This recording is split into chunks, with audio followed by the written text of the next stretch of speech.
하나님이여 사슴이 시냇물을 찾기에 갈급한 같이 내 영혼이 주를 찾기에 갈급하니이다. 내 영혼이 하나님 곧 살아계시는 하나님을 갈망하나니 내가 어느 때에 나가서 하나님의 얼굴을 배울까? 사람들이 종일 내게 하는 말이 내 하나님이 어디 있느냐 하오니 내 눈물이 주야로 내 음식이 되었도다. 내가 전에 성의를 지키는 무리와 동행하여 기쁨과 감사의 소리를 내며 그들을 하나님의 집으로 인도하였더니 이제 이 일을 기억하고 내 마음이 상하는도다. 내 영혼아, 내가 어찌하여 낙심하며 어찌하여 내 속에서 불안해하는가?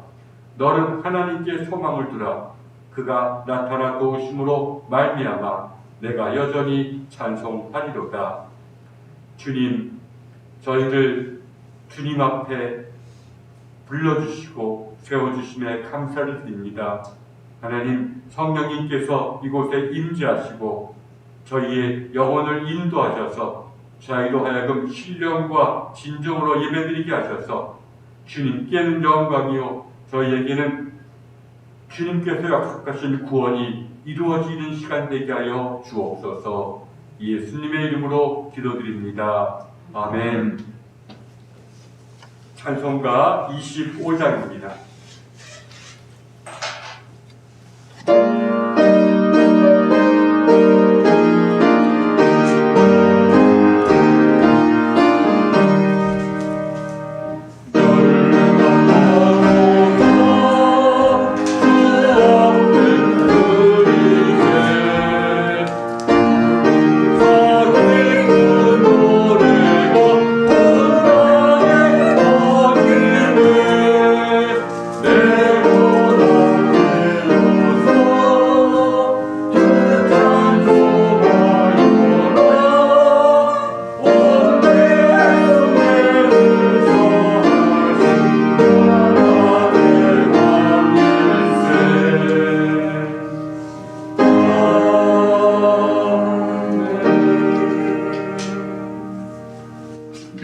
이제 겸손한 마음으로 제 고백을 드립니다.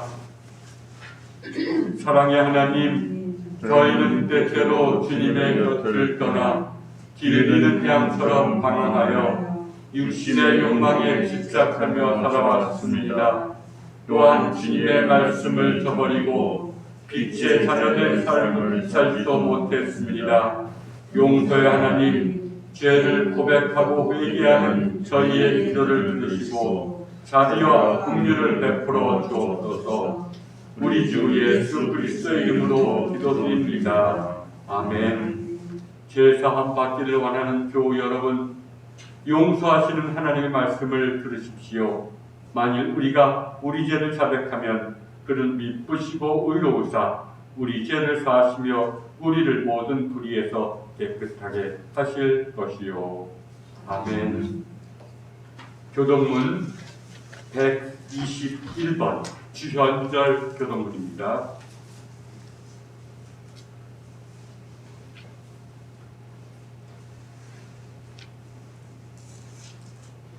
여호와여, 주의 인자하심이 하늘에 있고 주의 진실하심이 공중에 사무치며 주의 의는 하나님의 산들과 같고 주의 심판은 큰 바다와 같으니이다. 여호와여, 주는 사랑과 짐승을 구하여 주시나이다. 하나님이여, 주의 인자하심이 어찌 그리 보배로우신지요. 사람들이 주의 나라에 그늘 아래에 피하나이다. 그들이 주의 집에 있는 살진 것으로 풍족할 것이라. 주께서 주의 문학의 강물을 마시게 하시리이다. 진실로 생명의 원천이 주께 있사오니 주의 빛 안에서 우리가 빛을 보리이다. 주를 아는 자들에게 주의 인자하심을 계속 베푸시며 마음이 정직한 자에게 주의 공의를 베푸소서. 아멘. 찬송가 6장으로 송영하겠습니다.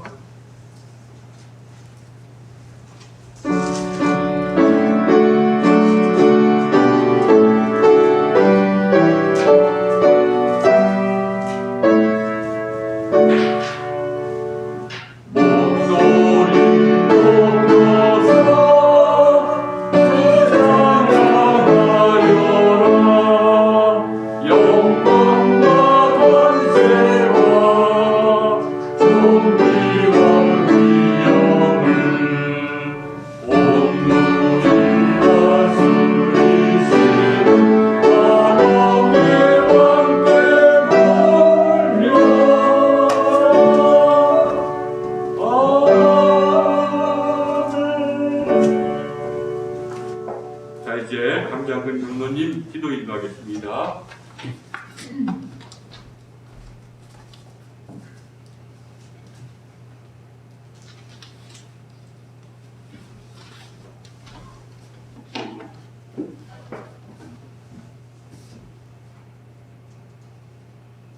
새로움으로 거듭나게 하시는 하나님 아버지,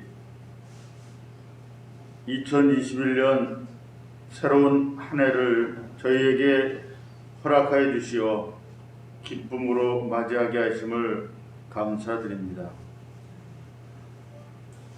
한 해 동안 우리의 삶을 주님의 은혜로 인도하여 주실 것을 믿고 감사와 기쁨으로 예배드리는 한 해가 되게 하옵소서.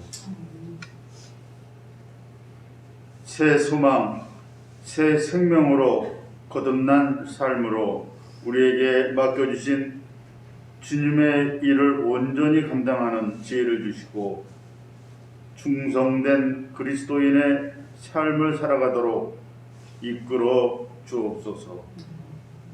그리하여 받은 은혜로 하루하루 살아가며 과거에 매달린 삶이 아니라 내일의 소망을 두고 하나님의 축복을 맛보는 은혜를 덧입혀 주옵소서. 아멘.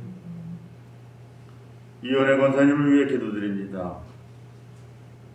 오직 주님의 능력이 권사님의 마음을 붙잡아 주시고 그 어떤 역경과 시험이 와도 이겨낼 수 있는 힘과 용기를 주옵소서. 승리하게 하옵소서.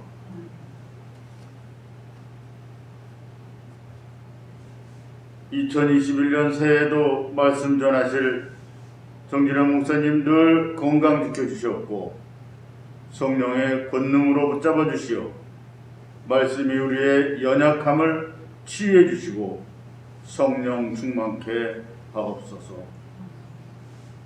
오늘도 머리 숙여 기도하는 저에게 굳건한 믿음으로 승리하는 삶이 되게 하시고 우리 교회가 살아 숨쉬는 교회, 진정한 예배를 드리는 교회 되게 하시옵소서. 언제나 우리를 승리로 이끄는 예수님의 이름으로 기도드리옵나이다. 아멘.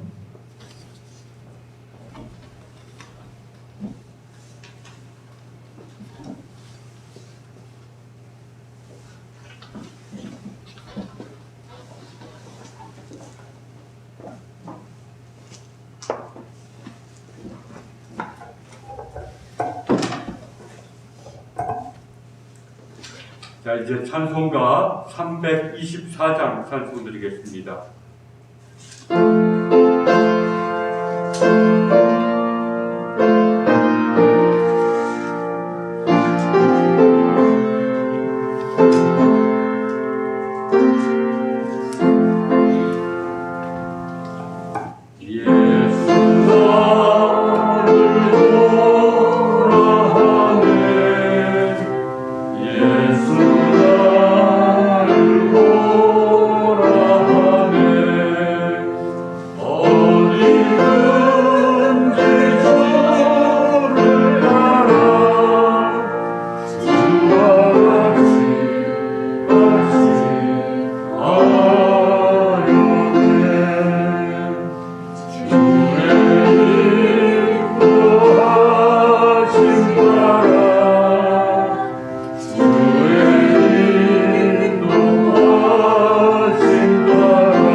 오늘 주연절로 첫째 주일 성경 말씀은 마가복음 1장 4절부터 11절까지의 말씀입니다.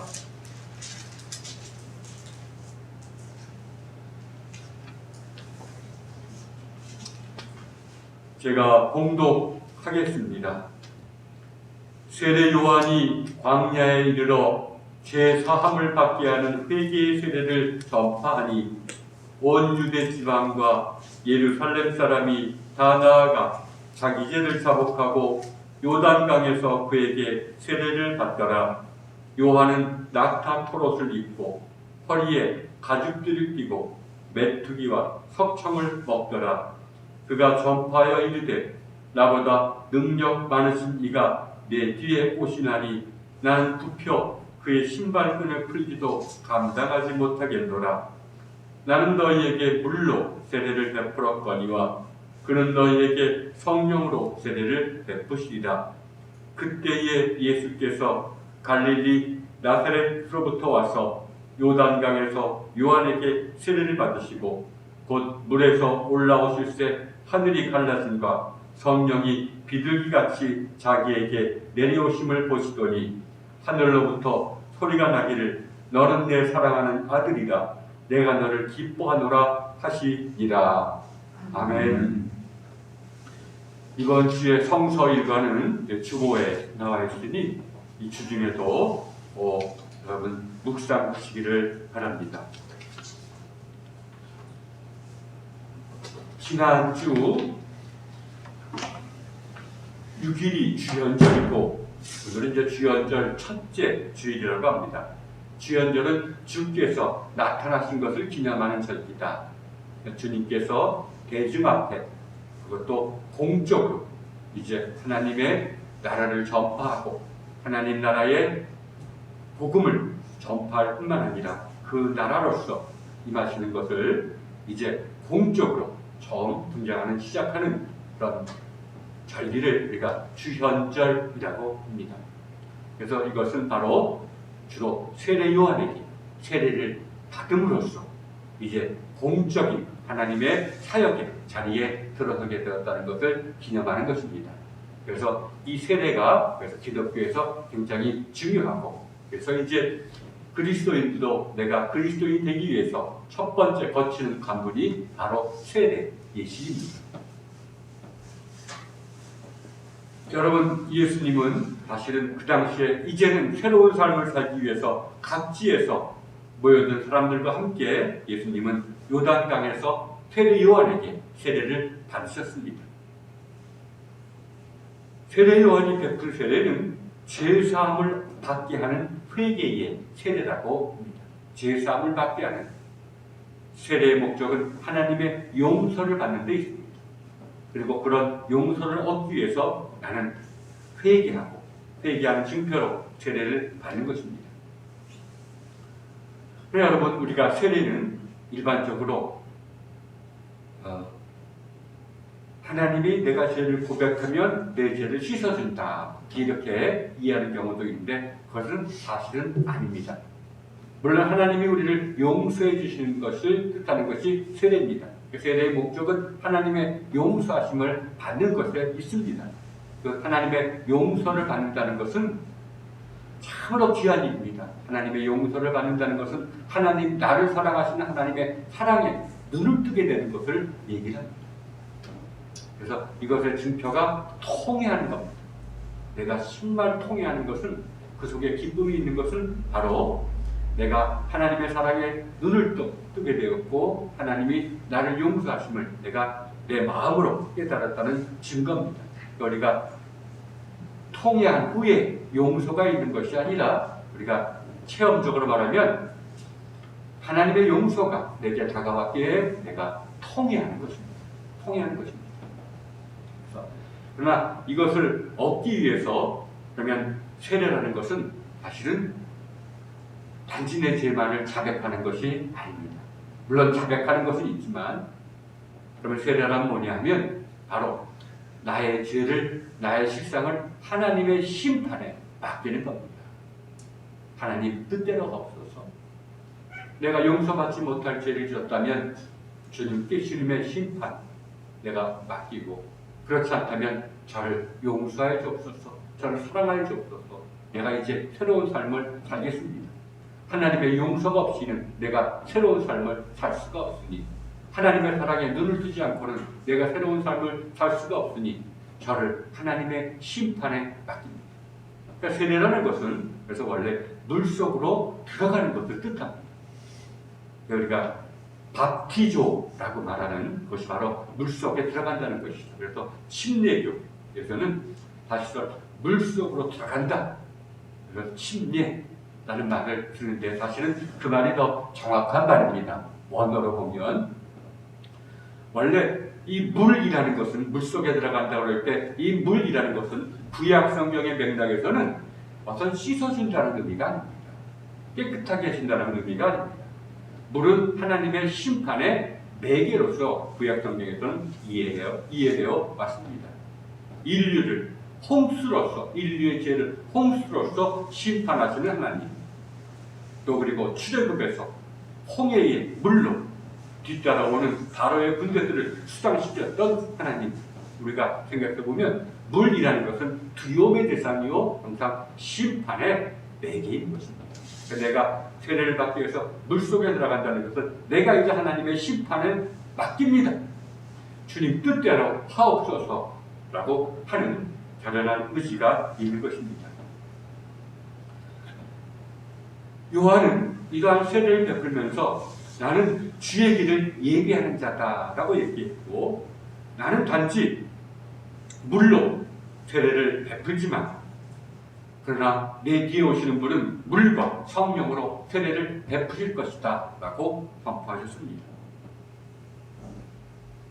세례 요한은 참된 세례를 준비하는 자요, 예비하는 자요, 주의 길을 예비하는 자지 내가 하나님의 용서를 가져다 주는 자도 아니요, 또 내가 성령을 부어주는 자도 아니요, 나는 사람들에게 말씀을 전파해서 회개케 하고 그들을 하나님의 심판에 맡기도록 하자는 것입니다.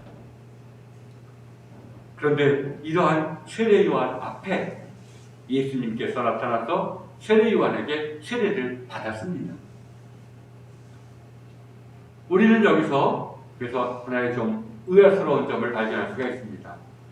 세례라는 것은 죄인이 받는 겁니다. 죄인이 자기의 실상을 하나님의 심판에 맡기는 겁니다. 그런데 예수님에게도 그러면 심판받을 죄가 있었단 말입니다.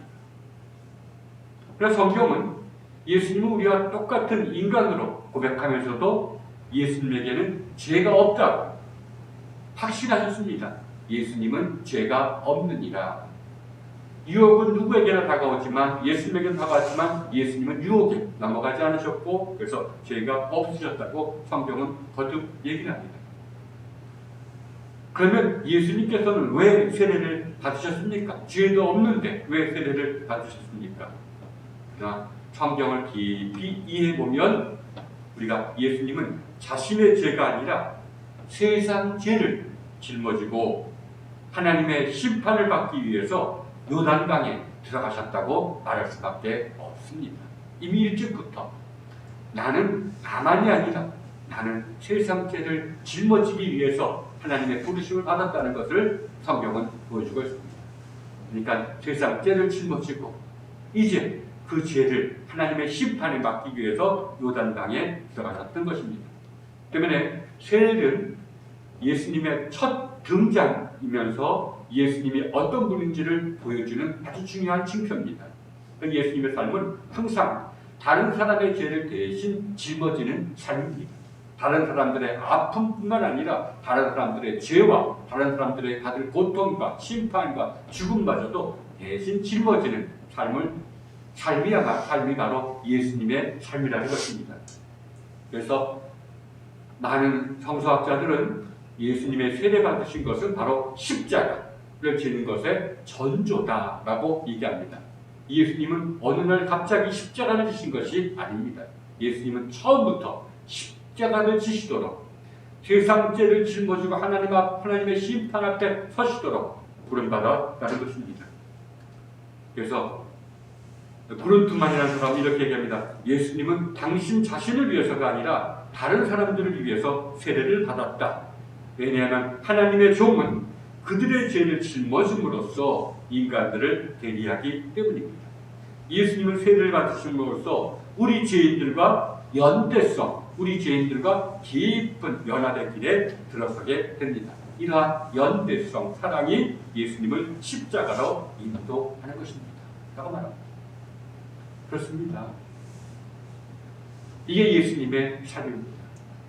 내가 문제가 아니라 다른 사람을 나와 동일시하면서 그들의 모든 것을 대신 짊어지고 하나님의 심판에 맡기는 삶. 이것이 바로 세례요, 이것이 바로 십자가요, 이것이 바로 예수님 안에 나타났던 모든 사역의 근본적인 어떤 토대라고 얘기할 수가 있습니다. 그런데 예수님은 왜 자신의 길을 예비하러 온 요한에게 세례를 받았습니까? 우리 같으면 자존심 상해서라도 받지 않았을 텐데, 그래서 성경은 말합니다. 예수님은 요한을 존경했다고 말합니다. 그래서 성경은 우리가 성경을 읽다 보면 예수님께서 요한을 아주 높게 평가한 것을 우리가 알 수 있습니다. 성경은 이렇게 전하죠. 여자가 낳은 자 중에서 세례요한보다 큰 이가 일어남이 없도다. 예수님도 여인에게 낳습니다. 나보다 더 높다는 것입니다. 나보다 더 하나님의 사랑에 가깝고 순수하고 하나님의 사랑을 많이 받는 사역자라는 것입니다. 요한을 예수님은 존경했습니다. 그리고 그렇기에 세례 요한에게서 세례를 받았습니다. 그러니까 예수님이 요한 앞에서 머리를 숙이고 자기를 낮췄다는 것을 오늘 성경 말씀은 분명하게 보여줍니다. 사실 예수님의 삶은 거리 의식과는 거리가 멉니다. 예수님은 사람들이 당신을 숭배하는 것을 단호히 물리치셨고, 왜 나더러 선하다고 하느냐? 선한 이는 오직 하나님 아버지밖에 없다라고 말하고, 예수님은 병자를 치유하면서도 자신에게 공을 돌린 적이 한 번도 없습니다. 내 믿음이, 그리고 또는 성령님이, 하나님이 너를 구원하셨다라고 선포했을 뿐입니다. 그런데 우리가 잘 읽어보면, 그럼 예수님이 세례 요한에게 세례를 받았다고, 예수님이 세례 요한 앞에서 자기를 낮추었다고 하는 것이 바로 예수님이 우리의 그리스도요 세상의 구원자가 되심을 부정하는 것입니까? 이것은 그러나 세상적인 사고방식입니다. 누가 더 높으냐? 높은 자가 세상을 구원한다. 그러나 성경은 능력이 아니라 고난을 메시아의 특성과 성품으로 제시합니다. 메시아의 고난은 그러나 자발적인 것입니다.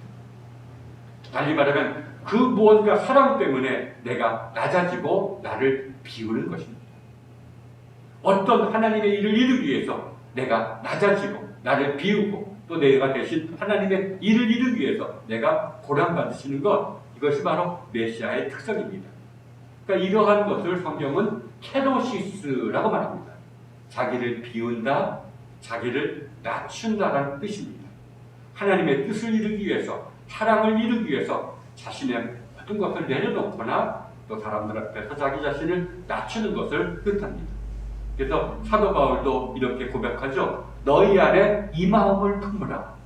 곧 그리스도 예수의 마음이니 그는 근본 하나님의 본체시나 하나님과 동등됨을 취할 것을 여기지 아니하시고 오히려 자기를 비워 종의 형체를 가져 사람들과 같이 되셨고 사람의 모양으로 나타나셨음에 자기를 낮추시고 죽기까지 복종하셨으니 곧 십자가에 죽으십니다. 우리는 때로는 대의를 위해서, 사랑이라는 말 대신에 대의를 위해서 공동체의 사랑이 충만하고 정의가 충만하게 하는 것을 위해서 때로는 내가 억울하고 내가 분하더라도 그런 감정을 내려놓아야 되는데, 사실 세상을 보면 그게 쉽지가 않죠. 저게 옳은데도 내 감정이 상해서 하질 않고, 그렇죠? 남에게 내가 굽신거리기 싫어서 뜻이 이루어지는 것을 내가 바라지 않고, 그래서 어른의 가정의 어떤 평강과 또 안녕을 위해서 내가 좀 죽이고 내가 좀 낮추고 이제 하는 것을 우리의 선조들도 강조했지만, 사실 우리의 현실에서는 그렇게 되는 것이 얼마나 어려운 줄을 우리는 알게 됩니다. 그러나 이것이 바로 주님의 마음이고 또 더 나아가서는 하나님의 마음이라는 겁니다. 당신의 뜻을 이루기 위해서, 사랑을 이루기 위해서, 많은 사람들이 하나님의 구원을 얻기 위해서 내가 나를 비우고 내가 나를 낮추고 십자가에 죽기까지 낮추는 것이 그리스도의 마음이요, 우리가 궁극적으로는 본받고 우리 안에서 이루어져야 될 마음이라는 것을 성경은 얘기해주고 있습니다. 사실 그래서 자기를 낮추는 예수님에 대해서, 세례 요한에게 세례를 받은 예수님에 대해서 의아해하거나 메시아는 스승을 가질 수 없다고 생각하는 사람에게는 예수님이 세례 받으셨다는 사실이 걸림돌이 될 수밖에 없습니다. 난 예수님이 최고인 줄 알았는데, 예수님보다 뛰어난 사람이 없다고 생각하는데 예수님이 세례 요한에게 머리를 숙이고 세례를 받았다, 이렇게 생각하는 것은 이제 세상적인 사고방식입니다. 그러나 성경은 말합니다. 권능과 능력이 아니라 낮아지고 비우는 겸손이 메시아의 특성이요, 메시아의 성품이라는 것입니다. 사실 여러분, 죄의 뿌리요, 정말 이것이 많은 것이 없어지더라도 이것이 없어질 때 우리에게 참된 하나님의 사랑에 눈을 뜨게 만드는 것이 있습니다. 그게 바로 죄의 뿌리인 교만입니다. 근데 이 교만은 깊은 영성에 도달한 사람도 이 교만의 뿌리가 없어지지 않음을 보고 탄식을 합니다. 이런 죄의 뿌리를 교만으로 보는 성경적인 관점을 염두에 둔다면 교만으로부터 해방된 상태, 또 교만이 소멸된 상태인 겸손이야말로 이것이야말로 얼마나 고귀하고 높은 덕인지를 우리는 알아볼 수가 있는 것입니다. 사실 겸손한 사람이 세상을 구원합니다. 왜? 그가 이미 교만을 내어 쫓았기에, 교만을 이겨내기에. 교만 속에 있는 자는 세상을 구원할 수가 없습니다. 왜? 아직 죄에 매여 있기 때문에. 그래서 많은 영성가들이 말합니다. 세례 요한을 능가하는 예수님의 우월성은 바로 예수님이 겸손하게 요한의 세례에 복종함으로써 모든 의를 이룬다는 사실에 있다는 겁니다. 그래, 하나님의 의를 이루기 위해서, 많은 사람을 구원에 이루기 위해서 내가 좀 낮아지면 어떻고, 내가 좀 억울하면 어떻고, 내가 손해보면 어떻고, 내가 죽으면 어떠냐는 것, 이것이 바로 케노시스의 마음이라는 것입니다. 복음서는 이러한 예수님에게 성령님이 임하시고 또 하늘의 소리가 들렸다고 말합니다. 이는 내 사랑하는 아들이요 내 기뻐하는 자신이라. 바로 이분이야말로 하나님의 사랑을 받고 하나님으로부터 사명을 받고 하나님이 동행하는 하나님의 사람, 곧 하나님의 메시아라는 것입니다. 우리는 능력을 먼저 얘기합니다. 능력을 얘기해서 우리는 숫자, 또 권력, 이것을 먼저 염두에 둡니다. 그러니 좀 왜소한 사람은 좀 선입견적으로 뭐가 없는 사람 같고, 조그만 공동체는 여기에 뭐가 있나 싶고, 우리는 부지불식간에 이런 세상적인 가치관에 물들어 있습니다. 그러나 하나님의 눈을 뜰 때 그게 중요한 게 아닙니다. 얼마나 낮아지고 대의를 위해서 얼마나 낮아지고 얼마나 자기를 비우는가, 이것이 바로 한 사람의 사람됨과 그리고 한 사람의 은혜 받음을 평가하는 기준이라고 얘기할 수가 있습니다. 여러분, 예수님의 이런 세례받는 이야기는 옛날 일을 기억해주고 예수님이 이러하신 분이다라는 것을 알려주는데 그치는 것은 아닙니다. 왜냐하면 주님은 십자가에 달리셔서 죽으셨을 뿐만 아니라 부활하셔서 우리와 함께 하시고 우리의 영혼 깊은 곳에서 오늘도 우리를 부르시기 때문입니다. 그래서 결국 우리가 주님은 오늘도 부르시는데 그 부르심에 귀를 기울이고 그 부르심을 듣고 우리가 순종할 때 우리가 자연히 예수님을 닮아가게 되는 것입니다. 내가 진정으로 은혜를 받았고 하나님의 부르심에 응답해서 거듭남의 열매요, 내가 사랑의 열매를 맺었다면 나는 다름 아닌 예수님을 닮아가게 됩니다. 예수님처럼 겸손의 길을 걸어가게 됩니다. 하나님의 일을 위해서, 하나님의 의를 위해서 나의 것을 내려놓고 나를 비우고 나를 낮추고 또 때로는 십자가의 길을 걸어가게 되는 것입니다. 그래서 바로 우리 안에서 오늘도 부활하신 예수 그리스도는 성령님을 통해서 우리를 부르십니다. 또 성령님을 통해서 부르시기 전에 우리에게 먼저 빛을 던져주십니다. 이 빛 속에서 그것이 예수님에 의해서 온 것이지만 또 성령님을 통해서 온 것이라고 합니다. 이 빛을 통해서 비로소 우리가 우리의 실상을 조금씩 깊이 깨닫게 됩니다. 그리고 자신을 하나님의 심판 앞에 맡깁니다. 이게 바로 뭡니까? 참회입니다. 이러한 참회가 상징적으로 되는 것이 세례입니다. 그러니까 세례는 우리가 한 번 받지만 그러나 참회는 계속되어야 되는 것입니다. 하나님의 빛에 의해서 그렇구나, 내가 또 죄를 졌구나, 그러나 나는 죄에 대해 있어서 나의 힘으로는 여기서부터 벗어나기가 힘이 드는구나, 조금씩 빛에 의해서 나의 실상을 깨닫고 깨달은 만큼 그것을 하나님의 심판에 맡기고 하나님의 용서에 맡기는 것, 이것이 참회인 것입니다. 이러한 참회가 깊어지면 기쁨이 있습니다. 기쁨이 있습니다. 우리가 성도님들이 다른 건 몰라도 우리가 참회의 기쁨 또는 통회의 기쁨이라는 것을 꼭 체험해봐야 됩니다. 이것이 바로 주님의 첫 번째 부르심에 우리가 가는 것이기 때문입니다. 그리고 이러한 참회를 통하면 우리의 마음이 열려집니다. 그러니까 무언가 어떤 머리나 또는 귀로 듣는 것이 아니라 뭔가 마음에서부터 하나님의 부르심을 듣습니다. 그 부르심이 뭡니까? 주님처럼 낮아지고 주님처럼 하나님의 일을 위해서 나를 비우고 나를 낮추고 때로는 손해보고 때로는 십자가의 길을 걸어가라는 부르심인 겁니다. 따라서 참회할 때 비로소 누군가를 용서하고 참회 속에서 비로소 그래, 내가 더 참아야지, 기다려줘야지 라고도 결단하게 되고, 또 이런 참회 속에서 그래, 내가 십자가의 길을 걸어야지 라고 결단하게도 되는 것입니다. 물론 결단이 끝이 아닙니다. 이런 결단이 곧 순종으로 이어져 내릴 때 조금씩 우리 안에 주님의 형상이 덧입혀지는 것입니다. 그러니까 우리가 이 예수님이 세례를 받은 이야기는 정말 예수님만의 이야기가 아니라 우리가 예수님에게 일어났고 또 우리가 예수님의 도움으로 도달해야 될 목표를 우리에게 보여주는 것입니다. 성령이 정말 은혜 받아서 세상에서 떵떵거리고 권력과 부를 가지고 살라고 하는 것을 성경이 선포합니까? 전혀 아닙니다.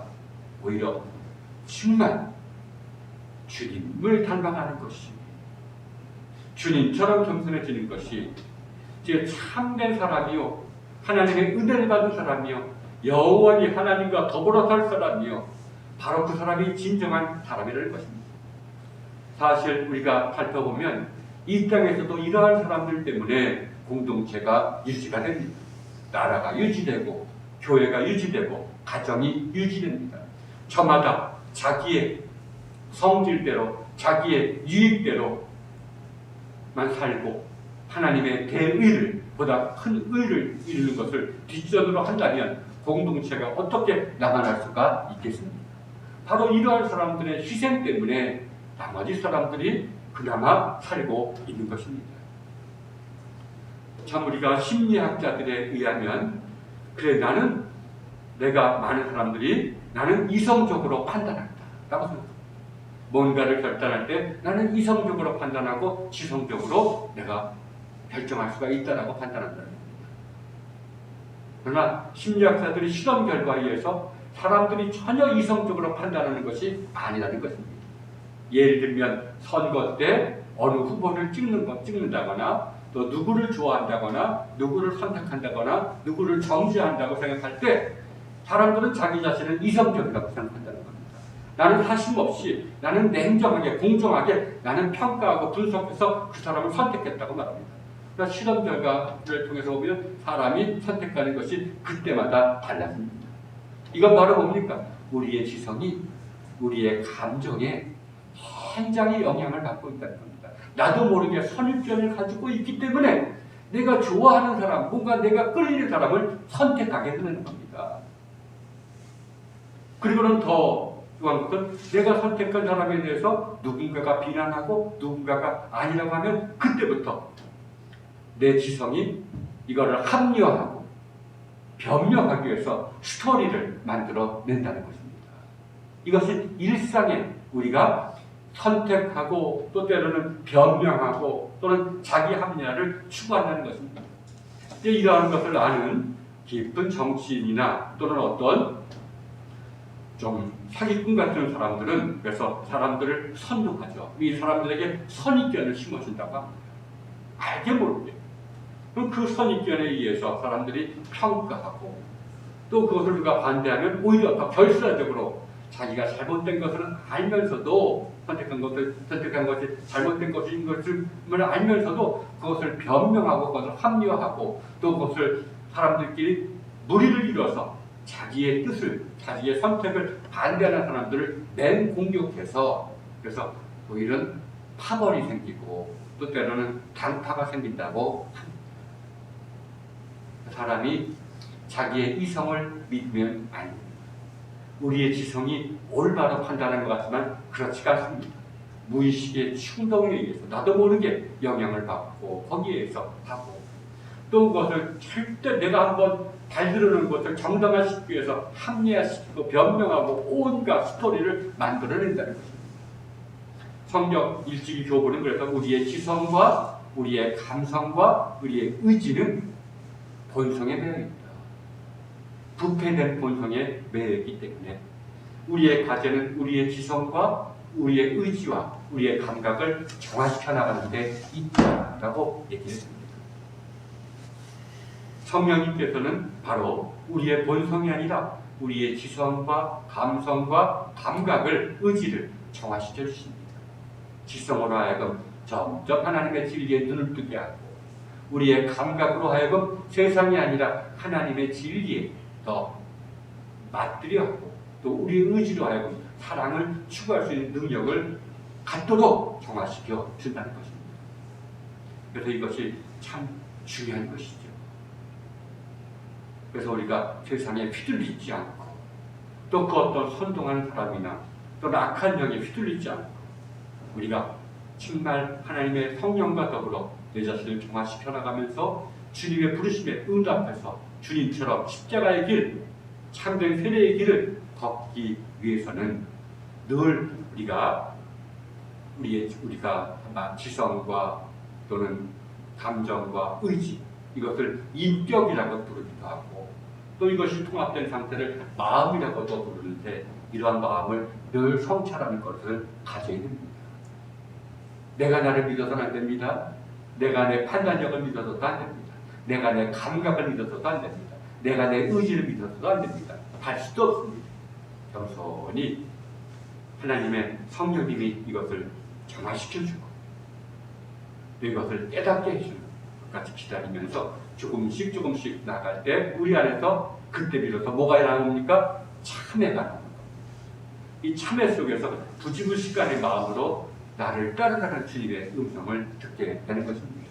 그래서 이 음성을 듣고 순종할 때 우리에게도 어떤 소리가 들립니까? 너는 내 사랑하는 아들이다. 너는 내 사랑하는 딸이다. 내가 너를 사랑하노라 라는 음성을 듣게 된다는 것입니다. 이 인생에서 가장 중요한 것은 하나님의 사랑에 눈을 뜨는 것보다 중요한 것은 없습니다. 아, 하나님이 나를 사랑하십니다. 하나님이 나를 사랑하심을 내가 늘 깨닫기 원합니다. 이것이 우리의 소원이 됩니다. 이럴 때 우리에게 믿음이 생길 뿐만 아니라 또 우리를 통해서 하나님이 우리 주변을 치유해 주시고 우리 주변의 모든 불행에 빠진 사람들을 건져내 주실 수가 있는 것입니다. 아무쪼록 이 주연절날 우리 예수님이 세례받으신 장면을 늘 묵상하면서 우리에게도 이러한 동일한 일이 이루어지기를 마음속 깊은 곳에서 소망하는 여러분 되기를 주님의 이름으로 권면드리겠습니다. 신앙 고백하겠습니다. 전능하사 천지를 만드신 하나님 아버지를 내가 믿사오며 그 외아들 우리 주 예수 그리스도를 믿사오니 이는 성령으로 잉태하사 동정녀 마리아에게 나시고 본디오 빌라도에게 고난을 받으사 십자가에 못 박혀 죽으시고 장사한 지 사흘 만에 죽은 자 가운데서 다시 살아나시며 하늘에 오르사 전능하신 하나님의 우편에 앉아 계시다가 자리로서 산 자와 죽은 자를 심판하러 오시리라. 성령을 믿사오며 거룩한 공예와 성도와 서로 교통하는 것과 죄를 사해 주시는 것과 몸이 다시 사는 것과 영원히 사는 것을 믿사옵나이다. 아멘. 447장 1절 찬양하면서 봉헌하겠습니다.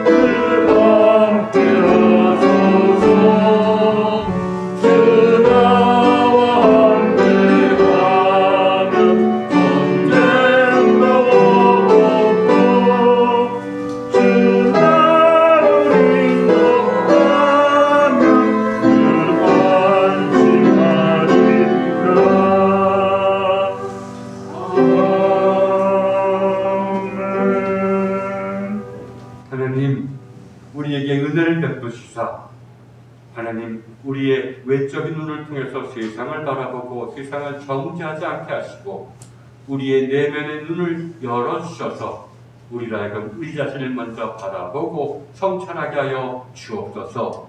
그래서 우리가 진정으로 우리 마음속 깊은 곳에 부패한 본성뿐만 있는 것이 아니라 더 깊은 곳에 부활하신 주님의 음성이 인도하심이 있다는 것도 깨닫게 하여 주옵소서. 이제 우리가 헤아리지 못하지만 모든 것이 시대대로 베풀어 주신 은혜와 우리의 마음에 하나님의 은총을 베풀어 주신 것에 감사를 드리오며 예물을 드리오니 주님 받아 주시옵고 이 예물과 더불어 저희들의 마음을 받아 주옵소서. 예수님의 이름으로 기도했습니다. 아멘. 주연절 첫째 주일의 은총이 성도 여러분과 가정에 항상 충만하시기를 기원합니다. 1월 10일 성경 성서 일과입니다. 시편 29편, 창세기, 또 사도행전, 그리고 마가복음을 한번 쭉 읽고 우리들의 삶의 리듬을 어떤 주님의 리듬에 맞춰 나가는 여러분 되기를 권면드리겠습니다. 그리고 우리가 다른 모든 공지사항이 있을 때는 단톡방에다가 단톡방으로 우리가 연락을 취하니 가끔 단톡방을 보시기를 바랍니다. 자, 이제 다른 광고 없으면 499장 1절 찬송한 후에 축도로 예를 마칩니다.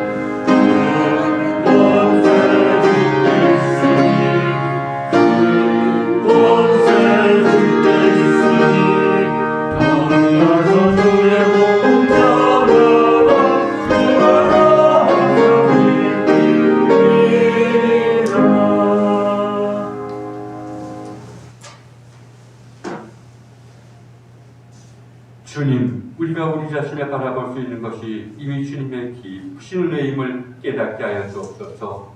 주님의 은혜가 없이는 우리가 우리 자신의 실상을 바라보지 못합니다. 주님, 바라볼 때 그때 주님께 감사하며 주님께 온전히 고백하게 하여 주옵소서. 저희들에게도 참 은혜를 베푸셔서 주님이 걸어가신 길을 걸어가게 하여 주옵시고 그것을 내팽겨치거나 그것을 거부하지 않게 하여 주옵소서. 이제는 우리 예수 그리스도의 대속의 은혜와 하나님 아버지의 사랑하심과 성령님의 인도하심이 여기 예배드리는 이 무리들과 이 교회 위에 영원토록 함께하옵시기를 간절히 축원하옵나이다. 아멘.